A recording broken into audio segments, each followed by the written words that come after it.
What's up, guys? It's Coach Grant with First Down Training, and today we're going to be breaking down how to always run a good slant route. So we're going to be talking about some of the key mistakes that wide receivers make running this slant route, and we're going to be talking about some of the great things that you could do to be able to get you some separation. So I hope this video gives you guys some value, but also, fellas, if you guys want to improve your catching ability, check out that very first link in the description for a 30-day catching program that will improve your grip strength, hand-eye coordination, and we give you repetition drills to make sure that you never drop a pass. Check out that very first link in the description. If you don't have a QB to throw to you, that's totally fine. We offer 2 alternates within the plan if you have a QB or if you don't have a quarterback. So check out that very first link in the description. Hope we get you guys on that soon to improve your hands. Let's get started. So first route we're looking at here is from Elijah Moore. So we're going to be looking at a great example of a slant. Then we're going to be breaking down some of the key mistakes that wide receivers make in the next video. Okay, so now let's watch Think Full Speed, or the next clip, I should say, not the next video. So he comes off, he gives a little step release, come to balance, 3 steps on this diamond, and then is able to make this play, right? So now, when we come off the line of scrimmage here, a big part about playing against press, I should say,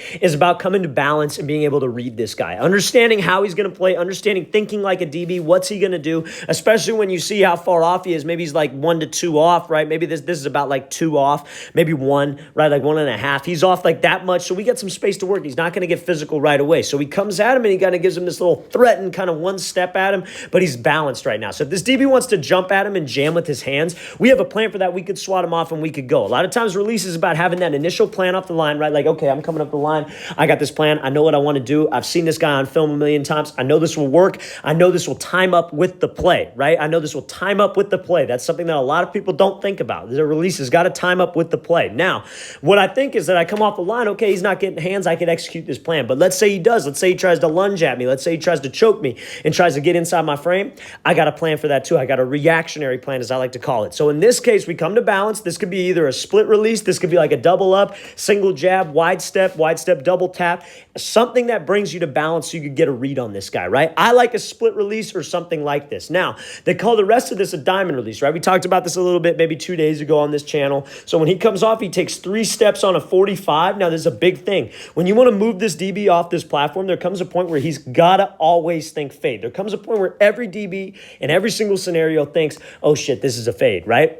No matter what, but you got to sell it, right? And how we sell that is we got to make sure that we have good pad level and we get out to this range and you commit with your eyes and your shoulders and hips and you're in full stride, okay? So that's something that a lot of people struggle with, right? They'll get in this situation, they'll come to balance right here, and then they get out on this route, but then either their hips and their shoulders are angled to the inside. If I'm a DB, I'm just going to sit right on the inside on that because you're not making me think vertical. You're making me think you're going to cut back inside. I want to make him think that I came to balance. He's being disciplined and patient. He's playing it well. Then I'm going to burn him to the outside, right? So that's what I want to make him think. I want him to think that I'm trying to run away from him and I don't want any part of this. So that's what you got to dictate with your body language, right? Shoulders and hips. Now, this is the next mistake that a lot of guys will make. Everybody does pretty well with the eyes. Nobody really looks back to the inside, but it definitely helps to not look at the ground. And it definitely helps to try to keep your eyes to the outside and try to sell that you're going somewhere with your eyes. But now this is the other mistake that guys will make. They don't take full strides. They'll chop their feet right here. They'll come off and they'll go quick 1, 2, 3. But you see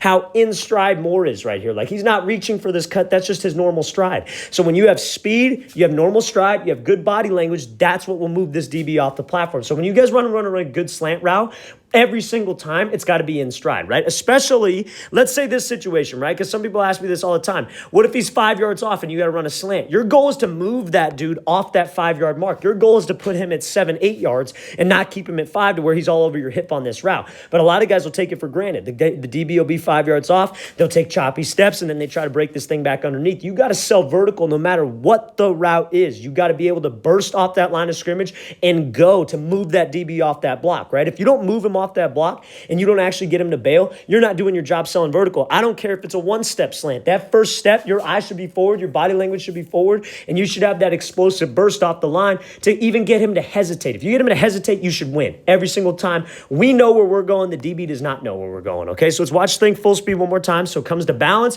1, 2, 3. Get his hips to turn, break this thing off, then accelerate out, okay? So now let's take a look at maybe like not the best example of a slant route, what to do against pressed, okay? okay? So something and I've actually talked with this receiver in the clip before, and I know he'd be cool. He probably is going to take it all as constructive criticism if he's watching this, which is why he's the type of receiver he is now, and this is older film, right? And he's gotten a lot better. But the main thing is that you guys don't want to make these key mistakes on a slant route. So let's watch it full speed. So you see when he comes off, kind of comes to balance again, gets that DB to commit his hips and makes this break. But you see, it still works, but he doesn't have as much separation as Elijah Moore did, right? So let's talk about what are the key differences on this, okay? So now, when he comes off the line, what does he do? He gives him this little foot fire jab to the inside. He's coming to balance right here on this foot fire because we're trying to see what this DB is going to do. We're trying to see if he's going to lunge at me. We're trying to see. We're being patient and we're getting a read on him. So that's a good job. He did that great off the line of scrimmage. Now he gives that jab to the inside and he takes off on this diamond release. Now, when we take off on this diamond release, this is one of the key mistakes that a lot of people make when they run this slant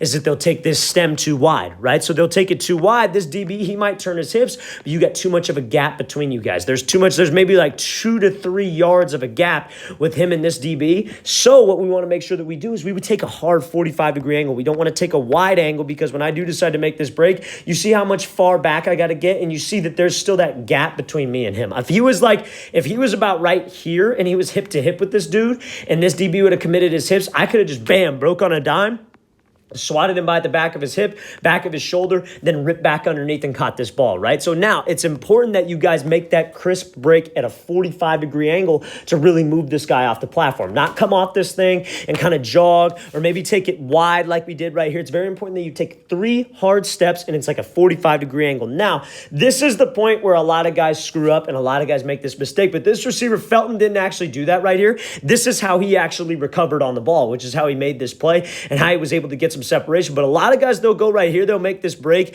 and you see how he kind of broke down. I want to address this too. When he comes off this diamond, it's like 1, 2, 3, 4, 5, and he takes 5 steps to the diamond. That's a little bit too long, right? You want to take 3 steps. So you want to make sure that when we come off of here and we give this move to the inside, it's 1, so that's 1 step right here. Then we cross over on the 2nd, then we break on the 3rd, right? And on that 3rd step, we should have broke, and we should have been a little bit tighter. And you see, DB's hips are still committed. DB's hips are just as committed. I don't want to run up 5 steps, have to slow down and make that break a little bit slower than it needs to be. So one less step, make sure when we take that diamond release, we're not taking 5 steps out wide, unless that's kind of like, unless maybe it's like an under route, right? Where you got to get up to 5 yards. You know what I mean? But on a slant like this, it's very important that when you do this and you take up on that 45-degree angle, it's 3 steps and you just pop it off. We don't want to take too many steps. Now, let's talk about what he did well at the very end of this. This is called finishing the play, right? A lot of receivers struggle with this, but when you make this break and maybe we got this DB to commit his hips, so many guys will cruise control right here. They will not drive their arms. They will not drive off of this cut. They will not stay in a good pad level. They'll just pop up right here, pop their chest up, and just jog. You want to make sure that when you create that energy at the break point, you accelerate. You continue to pump those arms. You continue to drive, because if we get him to turn his hips and I can be a little bit physical and swat those hands, if I'm running and then you see you got a little bit of a hold right here, but I'm running and I'm continuing to pump those arms, the DB cannot recover if you got him to turn those hips. So you got to make him pay for committing to the vertical, right? You got to make him pay for opening up his hips. So that's something that you guys got to be very, very focused on. A mistake a lot of receivers make is that on this slant route, they will not accelerate out of the break. They expect the ball to be right there, right off the break. It will not be right there in certain cases. You got to get to that window, especially like, let's say it's maybe like a double slant concept, right? And you're the outside guy. That window is right here for the quarterback to throw to. So I can't make this break right here and then expect the ball right here and just kind of cruise. You got to accelerate. Have that timing with the quarterback to know that he could put this out in front of you or get it out earlier because he knows you're going to be actually running off this break. So you could catch it, then you could get upfield. So make sure that we accelerate. That's a good job by Felton actually accelerating right here. But let's watch this thing full speed one more time. So it kind of comes to balance, takes off, a little bit too wide of a stem like we were talking about, and make sure we only take 3 steps when we want to run that good slant route every single time. All right, guys, I really want to thank you for watching. I really appreciate it. If you guys have any questions at all, please leave those in the comments below. I'll get back to you as soon as possible. And again, if you guys want to improve your hands in only 30 days, that's only a month, fellas, to get better hands, to make sure you don't drop another pass, check out that very first link in the description for our 30-day catching program. Hope we get you guys on that soon, and I'll see you guys next time.